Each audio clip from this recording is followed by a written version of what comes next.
Good day, friends. I hope you're all doing well. I'm Franky, and this is the Think Tank. I want to do a fast update on Dylan. She is now saying that when Brian went past her, allegedly dressed in black with the face mask, that she thought it was possibly someone who was there partying. So let's go through this, and I'd love to know what you think when we're finished here. So here we are, surviving. I'm going to do it this way, friends. I'm just going to make myself just a little smaller. There we are. Okay. So surviving roommates who didn't call cops for 8 hours after the Idaho killings thought the noise she heard at 4 a.m. was partying, and the black-clad killer who walked past her was a guest. So the survivor of the University of Idaho unalivings allegedly believed the sounds of 4 of her roommates being brutally unalived were sounds from a college party in her house. They had quite a few parties in this house, but as to whether or not those sounds are familiar, I wouldn't know. Dylan Mortensen, who is 21, allegedly called out to her friends and roommates during the early morning hours of November 13th to quiet down. Calm down, you're being loud, she said.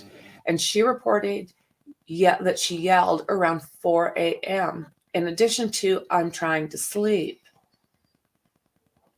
The college student then closed and locked her door, according to one report. This is from the New York Post.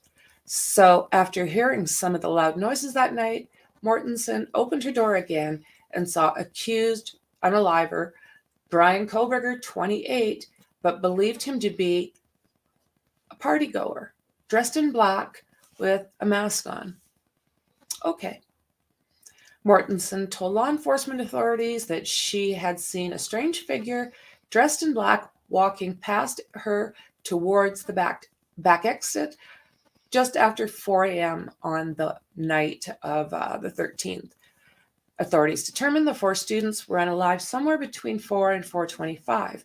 So we know that Brian pulled in at 4:04, allegedly Brian, and left at right around 4:20.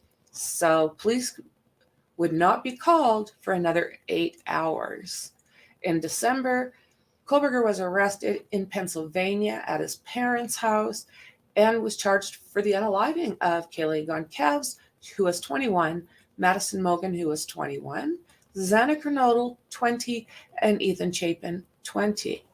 Mortensen and 21-year-old Bethany Funk were home at the time of the unaliving, but were left unharmed by the unaliver.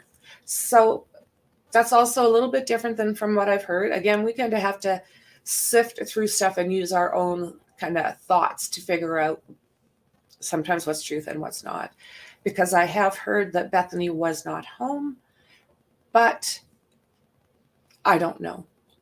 Spectators of the shocking case wondered why the surviving roommate went 8 hours before calling the police.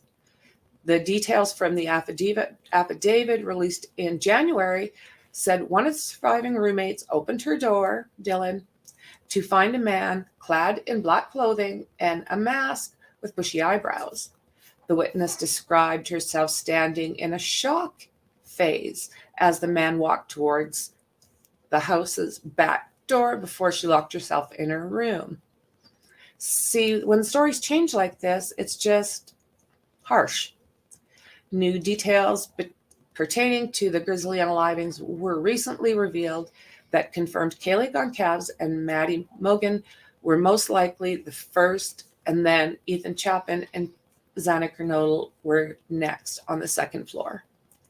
So we know that Ethan was unalived in the doorway, by the sounds of things, of Xana's room. And then Xana apparently tried to fight. She had wounds that showed she was constantly trying to grab onto that knife, and she had deep cuts in her fingers. And sadly, Ethan had a cut. So this is the accused. Could you imagine? Black mask, and this is all you see. Damn. I have lots to say about his lawyer, but I will leave that alone for this video. So it says here, Brian Koberger was let go of his teaching assistant job due to behavioral problems and for having sexist attitude towards women days prior to the alleged unaliving. So that is very interesting. I've heard that quite a few times. Investigators were removing the mattress from the crime scene. We have watched this. This is his first appearance. It was recently revealed there's a distinct possibility that the judge in Kohlberger's forthcoming trial may lift the gag order currently in place for the families of the victims who could be asked to testify as witnesses. This is a problem, right? So we do know that it was very widespread as far as publicity. And in January, the Latah County Magistrate, Judge Megan Marshall, issued a sweeping gag order barring attorneys, law enforcement agencies, and anyone associated with the case from talking or writing about it. So that does include the families. She said that the speech restriction was needed to protect Koberger's right to a fair trial. We don't want anything to go wrong there, do we? So the attorney of one of the victims, I'm allowed to relay to the media any of the opinions, views, or statements of those family members regarding any part of the case, Grace said. So that is the Goncalves lawyer. Koberger's lawyer, public defender Ann Taylor, filed an objection to the appeal, saying it doesn't violate First Amendment rights and is not factually vague. So they are basically still wanting information and are not wanting the gag order. There's things that the Goncalves family strongly believe they should be able to do. So the member of the Goncalves family who are represented by Gray are potential witnesses in the case, including at trial or sentencing, he wrote in an affidavit. 30 news organizations have also asked the Idaho Supreme Court to overturn the gag order. Whoa. The coalition of news organizations contends that it violates the right to speech by prohibiting it from happening in the first place. You know, so many things have changed since, the internet has changed a lot of these situations, hasn't it?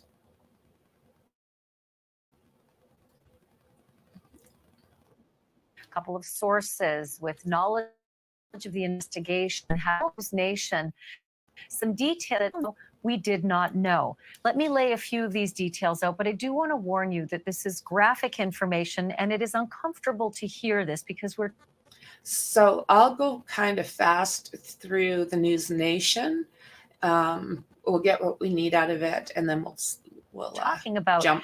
Innocent kids who were killed in that home back in October. And not only that, this is evidence that likely will come out in court at some point. Whether it will be germane to who the killer is or not, that remains to be seen. But it could be evidence nonetheless. With that in mind, let me let you know what these sources have told News Nation.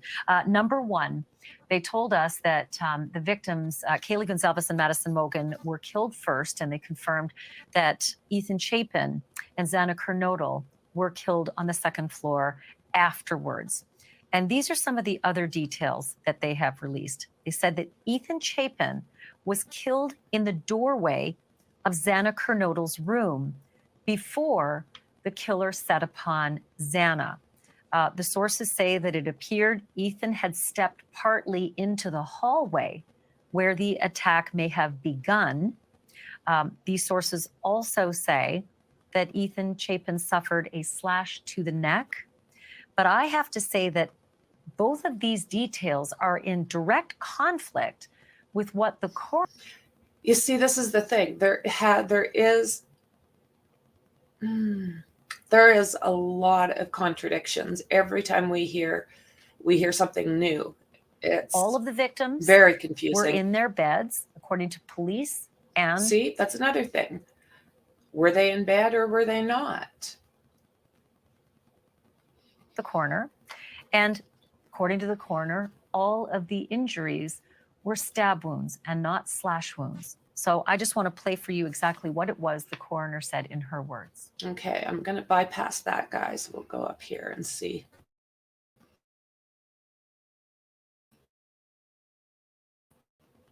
So the coroner told us, and like I said, it is in. If you want to see that, feel free to jump on to News Nation Banfield, and she does little shorts, and they're usually packed full of information. Direct conflict with what these two sources familiar with the investigation are now telling us as well. That obviously needs to be sorted out and likely best in a court of. Father had reported to an Arizona news outlet about what he knew about what this attacker had done to his daughter. Have a listen to Jeff Kernodle. Bruises, maybe hurt by the knife or whatever. She could accept. She's a tough kid. Whatever she wanted to do, she could do it.